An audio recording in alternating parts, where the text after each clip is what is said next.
Me gustaría comenzar con la confesión pública de un pecado adolescente. Y les voy a pedir en un momento que levantes la mano ahí donde me estés escuchando para que tú también confieses. Así que prepárense.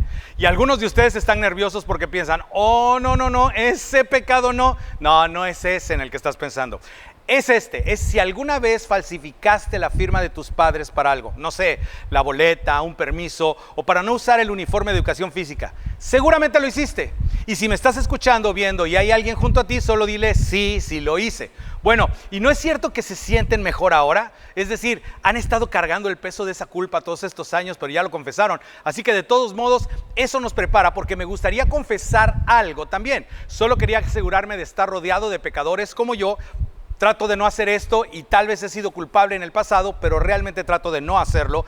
Pero voy a confesar en nombre de todos los de mi gremio, por decirlo de cierta manera, los predicadores tenemos la costumbre de falsificar la firma de Dios en promesas que Dios nunca hizo. Y entiendo por qué lo hacemos y por qué estamos tentados a hacerlo. Estamos tentados a hacerlo porque hay presión sobre nosotros para poner siempre un final feliz a todo lo que está asociado con la fe. Cualquier cosa que suceda que esté asociada con la fe, queremos decir, si haces esto, entonces esto es lo que Dios hará por ti y las cosas serán geniales y tu vida será genial y todos estarán bien. Y si te preguntas por qué hacemos tal cosa, bueno, es porque, para ser honestos, y no los estoy culpando, pero a la gente de la iglesia, es decir, a ustedes, les gustan ese tipo de cosas. Todos queremos creer que la fe viene con garantías. Quiero decir, si yo, entonces Dios, o aquí es más o menos como realmente sucede. Si yo hago, entonces Dios debe, y todos queremos eso, ¿verdad? La verdad es que eso vende libros y eso llena iglesias, porque esto es lo que queremos creer. Pero el problema es que pasa por alto el hecho de que desde el principio, desde el lanzamiento mismo del cristianismo, desde el lanzamiento mismo de la iglesia, desde el principio de los cristianos, siempre hemos creído que lo peor posible le sucedió a la mejor persona posible. Que un hombre que no había hecho absolutamente nada malo fue acusado falsamente y luego ejecutado de una manera más vergonzosa y dolorosa imaginable en su época por los líderes religiosos celosos. Entonces, esta es la tensión con la que vamos a luchar hoy. Si Dios no libró ni a su propio Hijo, ¿qué podemos esperar nosotros? ¿Qué podemos esperar de Dios? Hoy estamos en la parte 2 de nuestra serie, Bajo las circunstancias, sosteniéndote de Dios cuando parece que Dios no te sostiene, ¿verdad? Y puede que estés en esas circunstancias ahora mismo. Estás tratando de aferrarte a Dios, estás tratando de mantener tu fe o estás tratando de recuperar tu fe cuando parece que Dios no está respondiendo y ni siquiera pareces saber qué está pasando en tu vida. Y la pregunta que estamos explorando es, ¿qué hacemos cuando nuestras circunstancias parecen señalarnos a un Dios que no está ahí? ¿O cómo interpretamos las circunstancias cuando parece que Dios no está ahí, que a Dios no le importa, que la presencia de Dios está en duda?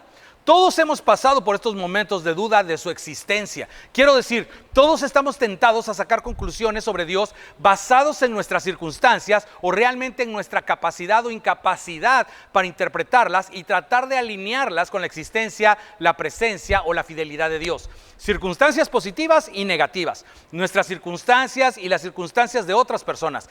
Tu fe puede haber recibido su mayor golpe no por algo que te sucedió, sino por algo que le sucedió a alguien que amabas, alguien que estabas criando, alguien con quien estabas casado, alguien con quien creciste o quizás un grupo de personas que pasaron por una angustia extraordinaria y comenzaste a dudar de Dios basado en lo que ellos estaban pasando. Y cuando las cosas van bien, todos asumimos, ¿verdad que Dios es bueno? Claro, las cosas van geniales en el trabajo, en la casa, en nuestro matrimonio, en la economía, ya sabes, Dios es bueno.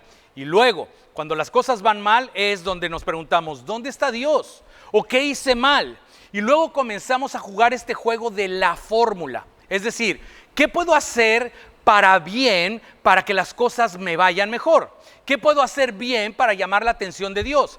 De hecho, y sin culpa y sin vergüenza, tal vez estés aquí y es como, bueno, mi vida no va bien, necesito un poco del favor de Dios, entonces voy a ir a la iglesia, tal vez voy a dar un poco de dinero, poner atención, leer la Biblia. Bueno, primero tengo que encontrarla, creo que tenía una Biblia. ¿Dónde está mi Biblia? Todos hacemos eso, es como la fórmula, es como el cajero automático de Dios. Si puedo encontrar la combinación correcta, entonces Dios responderá y puedo volver a encarrilar las cosas. Y luego está esta pregunta, y esto es lo que realmente nos vuelve locos.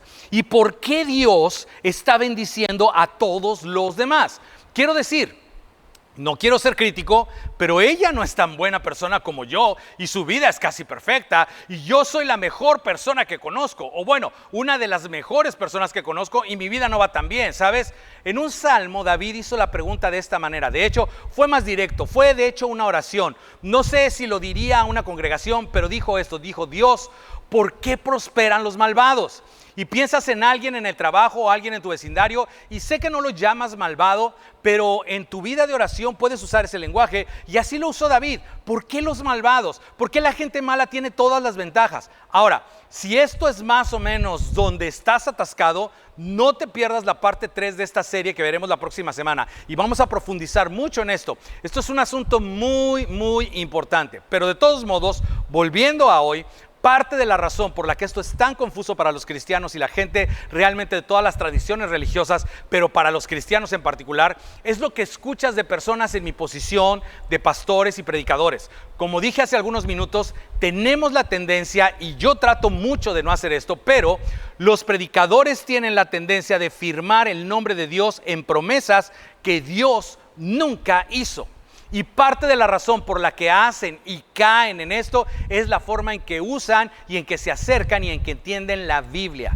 Ellos, pastores, predicadores, sacerdotes, debido a su comprensión de la Biblia, mezclan los pactos.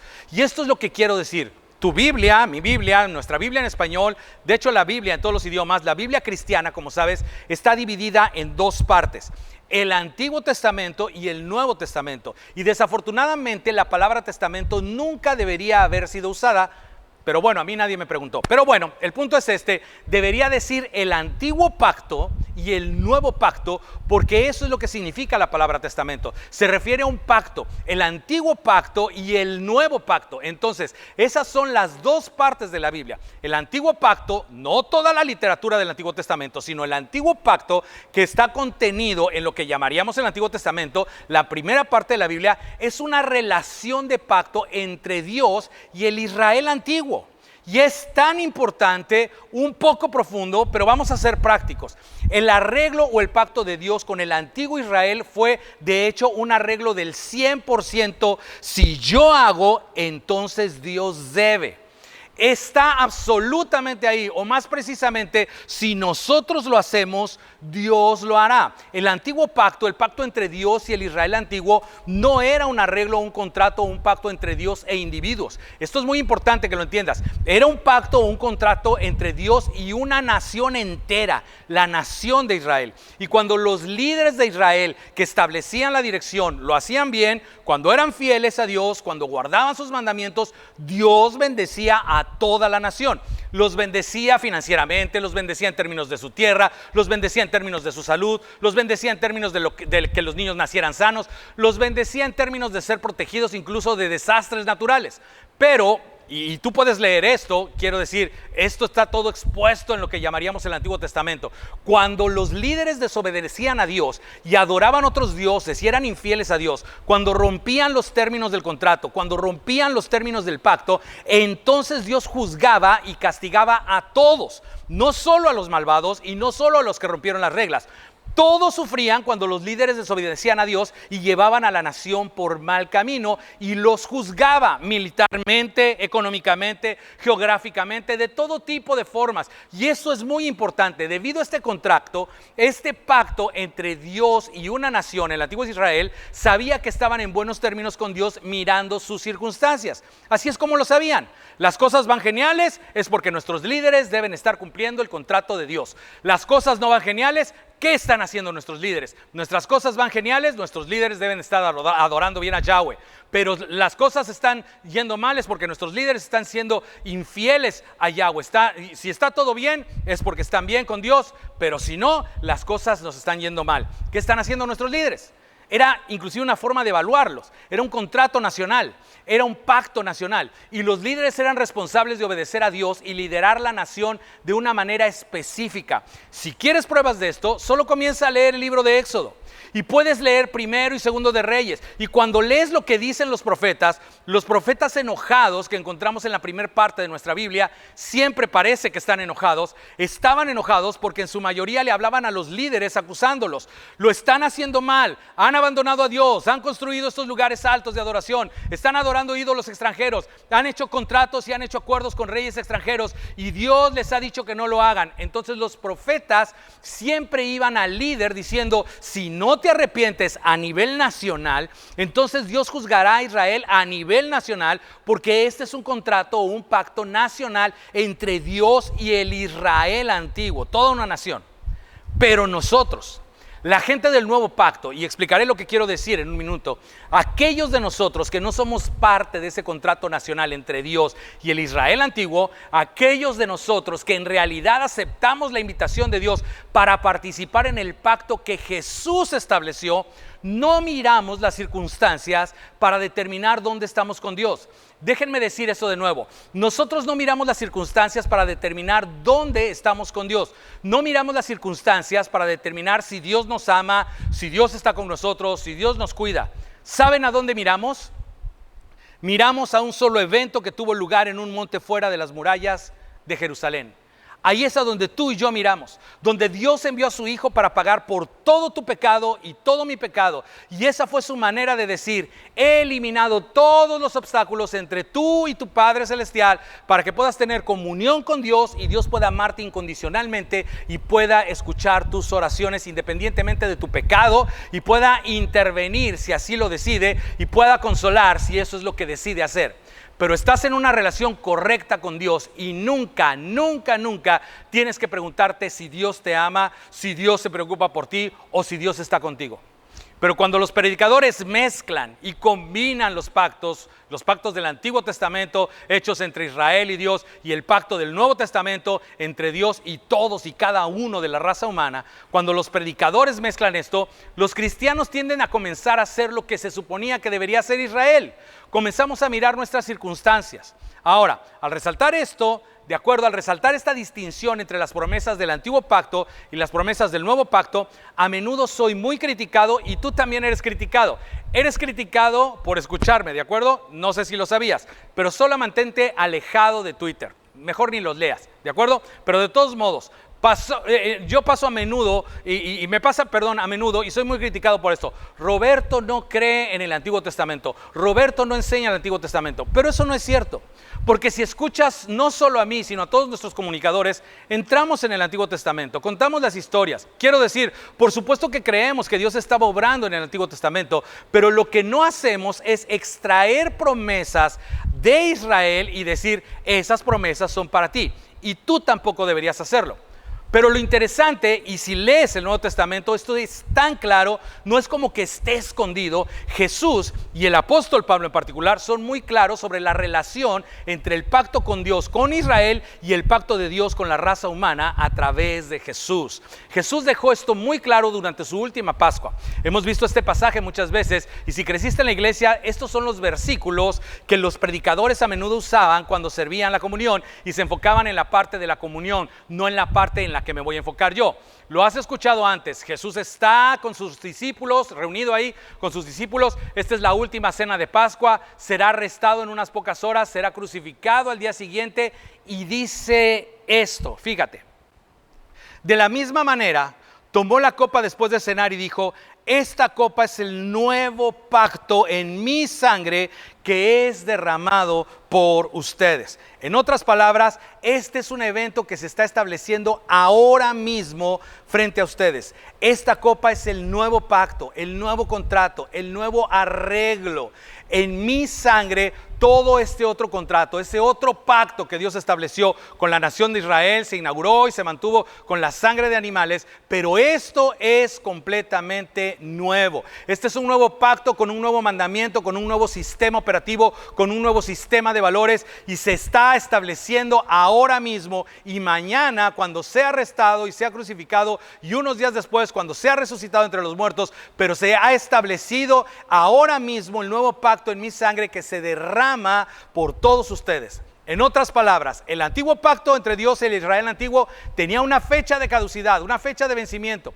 Era perfecto para lo que estaba diseñado. De hecho, y he dicho esto antes, estaba muy adelantado a su tiempo. Quiero decir, por ejemplo, las mujeres eran tratadas mejor que como eran tratadas en las naciones circundantes. Los extranjeros eran tratados mucho mejor. Estaban muy adelantados a su tiempo, pero tenía una fecha de caducidad o de vencimiento. Era solamente un medio para un fin.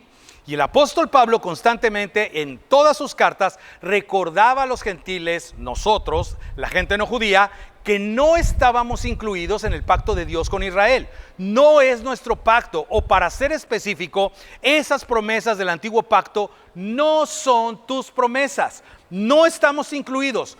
Tus promesas son mejores promesas. Y de eso voy a hablar en un minuto. Pero en la superficie, nuestras promesas no parecen tan prometedoras en términos de esta vida, pero son mejores promesas porque Jesús prometió algo que la Torá no prometió. De hecho, la Torá ni siquiera lo exploró. Jesús prometió la vida eterna y la comunión eterna con Dios, tu Padre Celestial.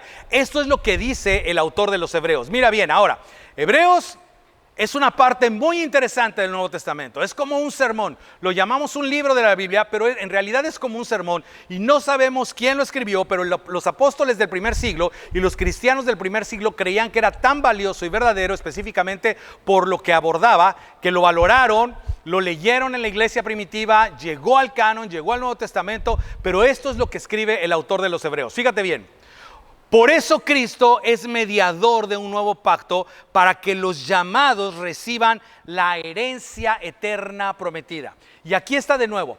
Esto no está escondido, está a simple vista, que tus promesas y mis promesas son mejores promesas porque son promesas eternas. Y aquí está la sorpresa, y si no me lo crees, puedes comprobarlo por ti mismo. Simplemente abre tu Biblia y lee tu Biblia. El pacto de Dios con Israel no prometía la vida eterna. De hecho, te sorprenderá saber que la mayoría de los judíos antiguos no creían en una vida después de la muerte en absoluto, porque sus escrituras nunca lo mencionaron de manera significativa y no enseñaban que existiera tal cosa. Había todo tipo de teorías, y para cuando Jesús llegó en el primer siglo, había múltiples teorías sobre lo que les sucedía a los judíos cuando morían. Pero incluso los expertos en las sinagogas y en el templo no estaban de acuerdo porque no tenían nada a lo cual referirse en la enseñanza del antiguo pacto que Dios le dio a Moisés en el monte Sinaí. De hecho, quizás recuerdas esto. Un hombre muy educado, un maestro de la ley, un doctor de la ley, se acercó a Jesús frente a una multitud de personas y le dijo esta pregunta, le dijo esto: Maestro bueno, ¿qué debo hacer para heredar la vida eterna? A lo que Jesús podría haber dicho: bueno, quiero decir, eres una de las personas más inteligentes, más educadas en este grupo, ¿no has ido a la sinagoga?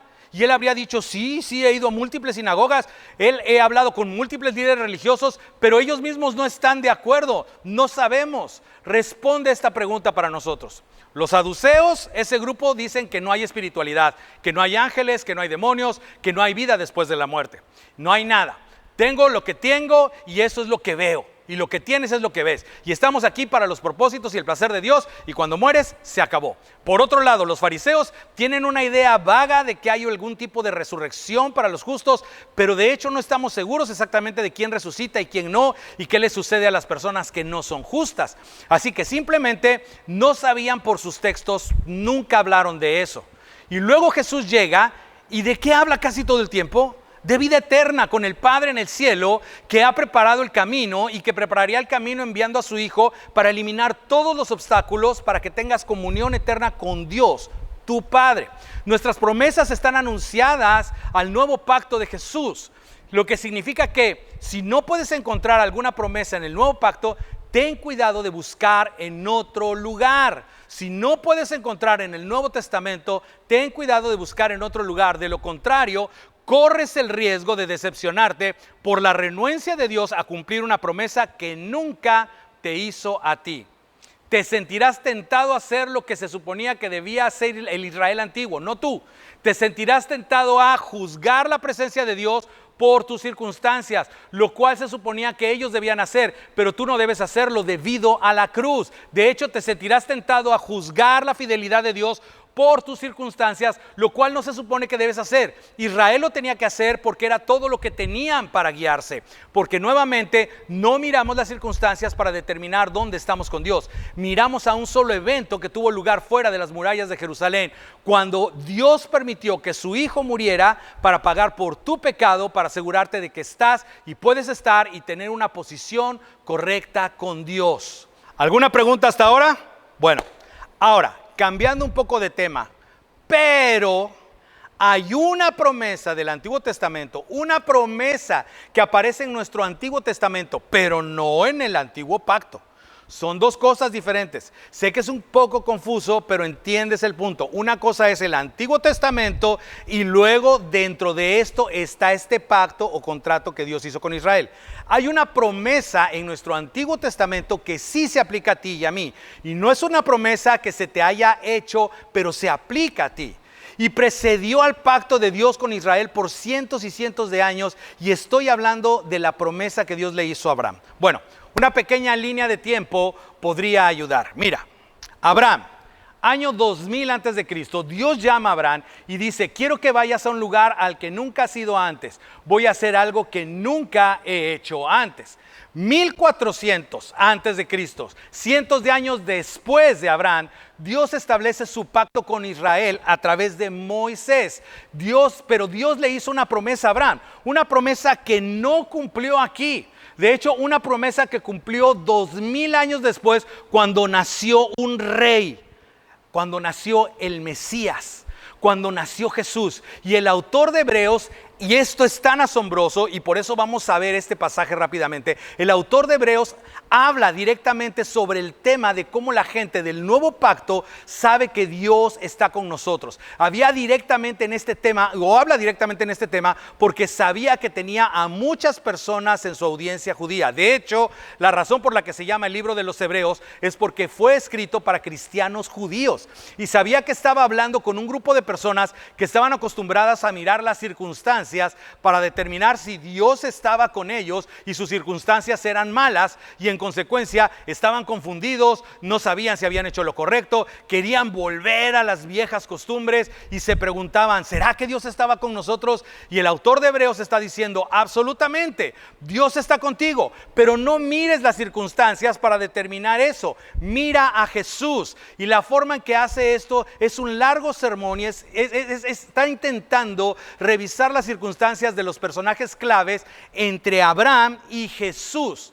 Pero hay tantos personajes, hay tantas figuras clave en esta historia entre Abraham y Jesús, que comienza listándolos y contando algunas de las historias, y luego se da cuenta de que son demasiados, e incluso dice: ¿saben qué? No tengo tiempo para hacer todo esto. Entonces comienza a resumir, y ahí es a donde vamos a retomar este texto. Esto es importante para aquellos de ustedes que están sufriendo y preguntándose. Esto es importante para aquellos de ustedes que han sufrido y tal vez perdieron la fe, y esto es muy importante para todos nosotros, porque la vida pasada y la vida es la vida. Esto es lo que dice el autor de los Hebreos. Dice: me faltaría tiempo para hablar de Gedeón, Barak, Sansón, Jefté, David, Samuel y los profetas, los cuales por la fe, cada una de estas son historias con múltiples capas, pero todos ellos a través de la fe conquistaron reinos, hicieron justicia y alcanzaron lo prometido, cerraron bocas de leones, apagaron la furia de las llamas. Imagínate, sabemos de quiénes está hablando, y no solamente eso, y escaparon del filo de espada, sacaron fuerzas de flaqueza, se mostraron valientes en la guerra y pusieron en fuga a ejércitos extranjeros. Y cuando leo esto digo: sí, eso es lo que quiero ser. Quiero hacer algo y que Dios haga algo más grande y sentir que fui parte de lo que Dios hizo. Y eso es lo que amamos los días hacia arriba y las victorias, ¿verdad? Pero luego toma un giro y es como sí, pero no fue así para todos. De hecho, a lo largo de estas historias, no fue así para las personas que fueron parte de esta larga historia entre Abraham y Jesús. Hubo otros que no ganaron, que no fueron victoriosos. Hubo otros que no tuvieron un final feliz. No hubo un aterrizaje suave. Fíjate lo que dice. Otros, en cambio, fueron torturados. Pues para alcanzar una mejor resurrección no aceptaron que los pusieran en libertad. Se negaron a ser liberados, se negaron a mentir, se negaron a retractarse para que pudieran obtener una mejor o una resurrección aún mejor. Fíjate, otros sufrieron la prueba de burlas y azotes e incluso de cadenas y cárceles. Y no solamente eso, fueron apedreados, aserrados por la mitad, asesinados a filo de espada. Anduvieron fugitivos de aquí para allá, cubiertos de pieles de ovejas y de cabras, pasando necesidades, afligidos y maltratados. Y luego mi parte favorita, y en este momento debería haber una música dramática detrás de todo esto, porque es tan poderoso. El autor ha pasado por todas estas personas, todas estas historias, llevando desde Abraham hasta la venida de Jesús. Y es como si simplemente se detuviera en ese momento y tomara una respiración profunda. Y hubiera quizás lágrimas en sus ojos. Y lo retomara y escribiera estas palabras. El mundo no merecía gente así. Ellos soportaron a pesar de, para ser parte de lo que Dios estaba haciendo. Y nunca dudaron que Dios estaba haciendo algo a pesar de lo que experimentaron. Continúa diciendo, aunque todos obtuvieron un testimonio favorable mediante la fe, ninguno de ellos vio el cumplimiento de la promesa, pues Dios nos había preparado algo. Y aquí está, y si no has estado prestando atención, vuelve. Esto es importante, todo esto estaba construyendo y construyendo. Algunos fueron victoriosos, algunos sufrieron, algunos fueron victoriosos por un tiempo, pero todos murieron. Todos los cuerpos se descompusieron, todo terminó igual para todos independientemente de sus circunstancias. Dijo que todo esto se construyó y construyó porque Dios había planeado algo mejor para nosotros.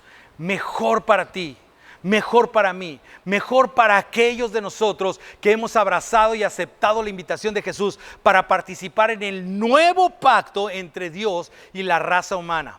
Ahora, debido a todo eso, habiendo dicho todo eso, fíjate, por tanto, también nosotros que estamos rodeados de una nube tan grande de testigos.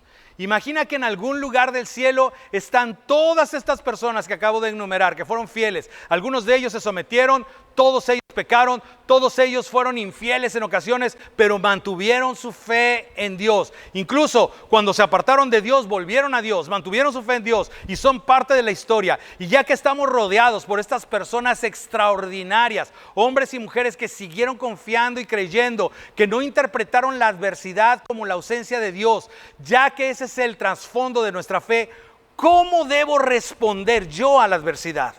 ¿Cómo debes responder tú a la adversidad? ¿Cómo debemos responder a las circunstancias que parecen decir que Dios está lejos y ausente y no está prestando atención? El autor dice, así es como deben responder. Por tanto, también nosotros que estamos rodeados de una nube tan grande de testigos, despojémonos de todo peso y del pecado que nos asedia. Cualquier cosa que pueda golpear o destruir tu confianza y entendimiento de que Dios es fiel y está contigo a través de esto. Él dice, ¿sabes qué? Cualquier cosa que mine tu confianza, descártalo. No lo permitas. Mencionó incluso al pecado. No permitas que los tiempos difíciles te hagan apartarte de Dios, porque cuando te apartas de Dios no hace que tu vida sea mejor, solamente va a hacer que tu vida sea más complicada. Así que Él te invita a ti y a mí a unirnos a esta nube de testigos que fueron fieles a pesar de. Y dice, déjame darte una imagen y quiero que corras y corramos con perseverancia la carrera que tenemos por delante. Así que hablemos de esto. Mira, ahora mismo podrías estar en la parte de la carrera que es de bajada, la parte fácil. Todo está saliendo excelente en tu vida, ya sabes. Incluso tu pelo se ve genial. Tus plantas sobrevivieron al calor de esta semana, ya sabes todo. Él dice, necesitas asegurarte de perseverar a través de los buenos tiempos, porque en los buenos tiempos estarás tentado a abandonar a tu Padre Celestial porque no sentirás una verdadera necesidad. Para otros de ustedes, esta no es la parte de la carrera en la que están, ¿verdad? Estás en la parte difícil, en la subida, estás en la etapa del divorcio. Y has estado casado por 25, 30 años y de repente él o ella decide, ¿sabes qué? Ya no más, me voy. O solo has estado casado 3 años y de repente descubres algo sobre él o ella y simplemente nunca lo viste venir. O tal vez estás en la temporada del hijo pródigo y tú estás seguro que lo criaste bien, hiciste todo lo que pudiste haber hecho, pagaste extra, le diste todo lo que quiso y ahora es como si se hubiera convertido en una persona diferente y no le importas y no se conectan y no están interesados en ninguna de las cosas, en ninguno de los valores con los que los educaste y simplemente no puedes entenderlo. O tal vez estás en la etapa de la crisis de salud y eres demasiado joven para tener que lidiar con estas cosas que estás lidiando, con estas enfermedades y no hay una buena respuesta, no hay un buen tratamiento y los médicos se rascan la cabeza y tratan de sonar seguros y te das cuenta de que no saben ni siquiera qué tienes y esa es la temporada en la que estás. O tal vez estás en la temporada de perder el empleo o en una presión financiera o bancarrota, pero sea lo que sea, tú no lo escogiste. Solo estás corriendo tu carrera y llegaste a la curva y ahí estaba la subida y te preguntas, ¿dónde está Dios?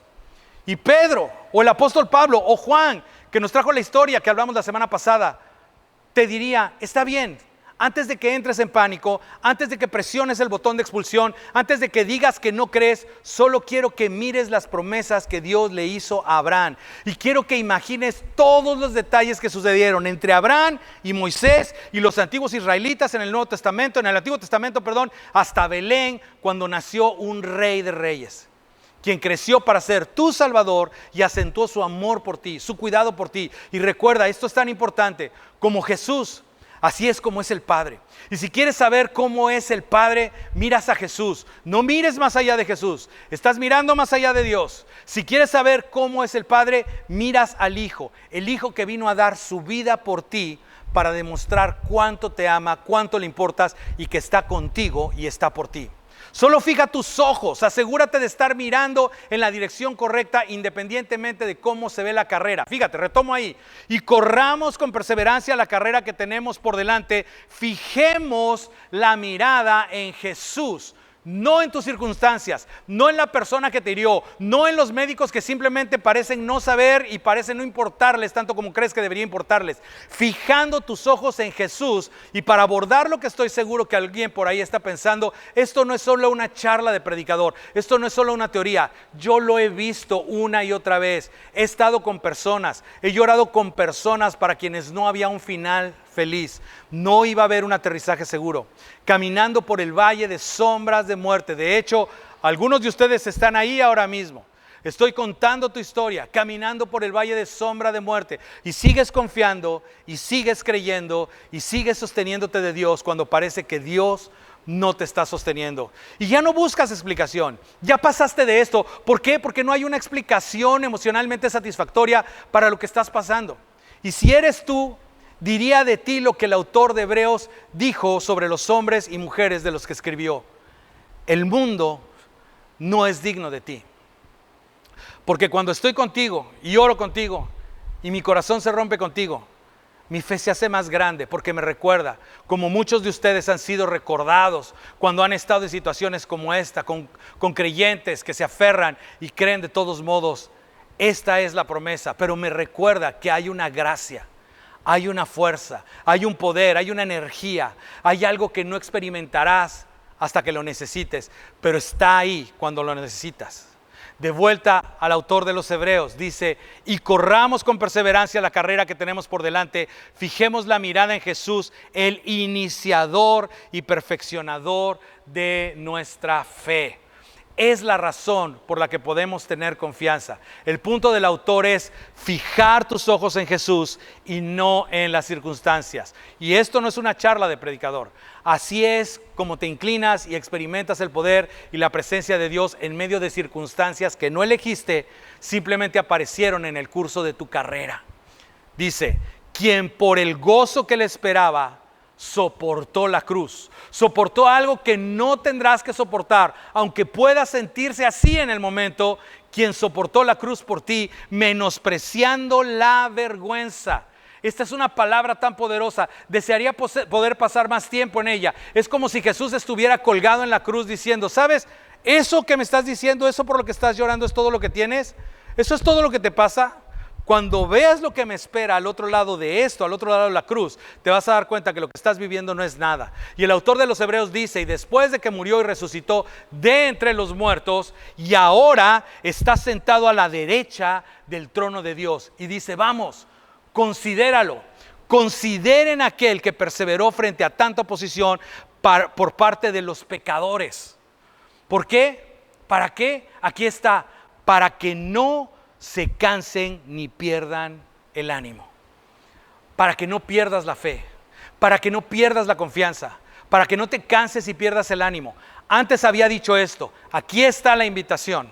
Quiero que te acerques. Sé que no eres perfecto, sé que tienes cosas, pero quiero que te acerques. Así que acerquémonos confiadamente al trono de la gracia. ¿Y por qué puedes acercarte al trono de la gracia de Dios con confianza? No te pierdas esto. ¿Por qué? ¿Por qué nos acaba de decir esto?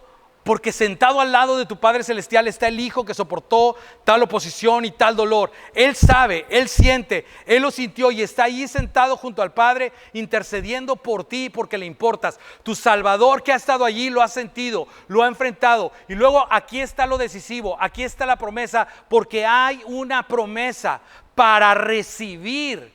¿Sabes que puedes confiar? ¿Sabes que puedes contar? ¿Sabes que puedes responsabilizar a Dios? Esta es la parte donde puedes decir, Padre Celestial, me prometiste, esta es tu promesa, esta sí es para mí, esta es mi promesa, esta es la promesa del nuevo pacto y ciertamente hay más, pero este es el núcleo para que puedas recibir con confianza la misericordia y encontrar la gracia que nos ayuden oportunamente. Esa promesa sí es para ti. Misericordia. Dios llora contigo. Gracia, en este contexto, significa fuerza para soportar, fuerza para perseverar, para seguir adelante, fuerza para soportar sin ceder a la tentación de la desesperación. Y la pregunta ¿es eso suficiente? La respuesta es sí. Y si no estás seguro, me gustaría intentar demostrártelo. Porque en esta sala conmigo y en la sala donde estás sentado, seguramente no hay una nube de testigos. Hay una gran multitud de testigos de la realidad, de lo que nos dice el autor de los Hebreos. Porque entre ustedes, a su alrededor, sentados en tu sala, hay personas que experimentan la gracia sostenida de Dios en medio de circunstancias extraordinarias. Entonces, voy a pedirte, si has experimentado la gracia sostenida de Dios en circunstancias extraordinariamente difíciles, te voy a pedir que hagas algo un poco incómodo. Te voy a pedir que ahí donde me estés viendo o escuchando, si estás en medio de circunstancias extraordinarias y estás experimentando actualmente la gracia sostenida de Dios, que inclines tu cabeza como evidencia para los que se preguntan si esto es una realidad. Si te preguntas si eso podría estar disponible para ti, entonces si eso te describe en el pasado o actualmente, inclina tu cabeza. Y si lo necesitas ahora mismo, inclina tu cabeza. Aquí está tu promesa. Así que acerquémonos confiadamente al trono de la gracia para recibir la misericordia y encontrar la gracia que nos ayuden oportunamente. La gracia de Dios con confianza. Porque no hay barreras entre tú y tu Padre Celestial. Gracias a Jesús y recibirás misericordia y encontrarás gracia para ayudarte en tu momento de necesidad. Porque Él ve, Él sabe, le importas. Su gracia y su fuerza están disponibles para aquellos de nosotros que nos inclinamos y lo pedimos.